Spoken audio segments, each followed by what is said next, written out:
Dr. Von Matt, and I'm with Brian Wolf from Siege the Day Catapults. And here's Kid Band and Peanut Man too. Yes.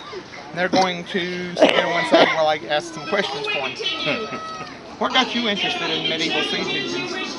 Well, there's always mobile artillery, and we were doing working for Renaissance festivals, working for all kinds of different things. Me and my partner Patty and Kevin, and my wife Andy. And then there was one night over a campfire with a mousetrap where we were just throwing stuff back and forth at each other, and Kevin, being the engineer, figured out that if we added a couple different parts, we could actually build a catapult out of it. And that began our illustrious career about 10 years ago. And since then, we've just started researching other catapults and figuring out how cool they are and miniaturizing them. This is actually one of our newest ones, a handheld twister. This torsion rope for power. Just pull back, and then. And what do you use on the cables on those? That is just rope. Oh, okay. Well, it's got some punch to it. I can hear it from here. Yeah. Gives you a nice little range, especially when you have little targets around. Ready? I love that. All right. And how long you been making these again? 10 years. 10 years. Awesome. Well, just over, but started. The prototyping started in about 2007. And how long does it take to make one of these? Well, that's a trick question. They can never make just one. One takes forever, but we usually do batches of 100. You cut all your pieces, you shape all your pieces, and then you put them all together. So, and depending on the different catapult, one can take me anywhere from a few days to a whole week. Oh, awesome. What's the biggest one of those machines you've ever built? The biggest one I've been involved in was a 20-foot catapult that we built for a guy in North Carolina, where we were throwing bowling balls off of. Oh, I'd love that. But my partner Kevin has been involved in much bigger ones. He's done several for a lot of troops and stuff over the country. How difficult is it to build one? It's not difficult if you know what you're doing and you're using the right tools. Finding that knowledge and the right tools is the hard part. But once you get that down, it's not that hard. But discovering that key information, that's the hard part.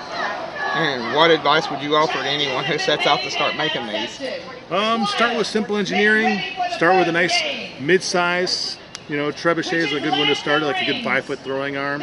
Where it's just big enough so that your physics don't have to be exact. You can get by with a little bit of brute force, but you don't have to use any heavy machinery. Yeah. Our first big one took us by surprise when we couldn't lift the lumber we were trying to set up. Okay. I think this one here may have been covered earlier. Which came first, the love of the medieval stuff or the love of catapults? Oh no, I've loved the medieval since I was a tiny little kid. When I looked up at my mom and said, "When I grow up, this is what I want to do." Here I am. I can understand.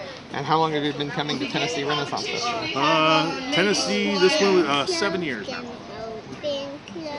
And what sort of materials? I mean, what kind of wood and things that goes into one of these? Well, it's a variety of different styles of wood. We use everything from pine, a lot of poplar, oak, birch, and then we do a couple custom ones with different hardwoods. But then, of course, there's rope. There's a little bit of steel, of course there's some screws in one, but there's a lot of them that are all just doweled together, roped.